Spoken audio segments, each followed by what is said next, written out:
এই বছরটা শুরু করেছিলাম নিজের সমস্ত ছোট বড় ইচ্ছেগুলো পূরণ করার উদ্দেশ্য নিয়ে। তার দিকে আরও এক পা এগিয়ে আজ দাঁড়ালাম।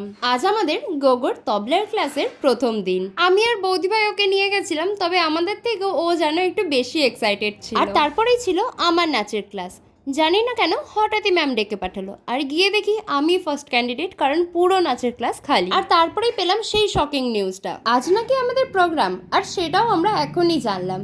তো আর কি, এখনই রিহার্সাল, আর একটু পরেই স্টেজে পারফর্ম করতে হবে। বাড়ি চলে এসেছি, লাঞ্চ করা কমপ্লিট, তবে লাঞ্চের ক্লিপ নিতে ভুলে গেছি। এখন তাড়াতাড়ি রেডি হব, কারণ প্রোগ্রাম আছে। নাচের ক্লাসে গেছিলাম লাস্ট রিহার্সালের জন্য। প্রোগ্রাম আছে 3:30-এর মধ্যে বেরোতে হবে। তো আর কি, একটা সুন্দর রবিবার একটা ব্যস্ততম রবিবারে পরিণত হলো। প্রোগ্রামটা ছিল রবীন্দ্র ভবনে, আর আমার বাড়ি রবীন্দ্র ভবনে একেবারেই কাছে, তাই খুব একটা সমস্যা না থাকলেও তাড়াহুড়ো কিন্তু ছিলই। আর এটা ছিল আমাদের কৃষ্ণনগরের কিডসের অ্যানুয়াল প্রোগ্রাম, সেখানে উদ্বোধনী নৃত্য হিসাবে আমাদের পারফরমেন্স ছিল। তো চলো এবার আমাদের গন্তব্য পথে হাঁটা যাক।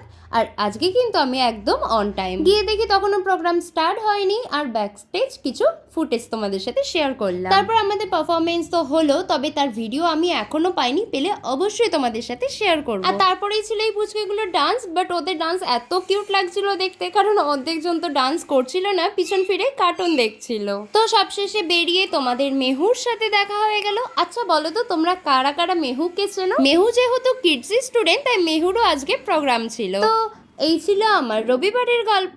আজকের মতো এখানেই আসি, দেখা হচ্ছে কাল। টাটা।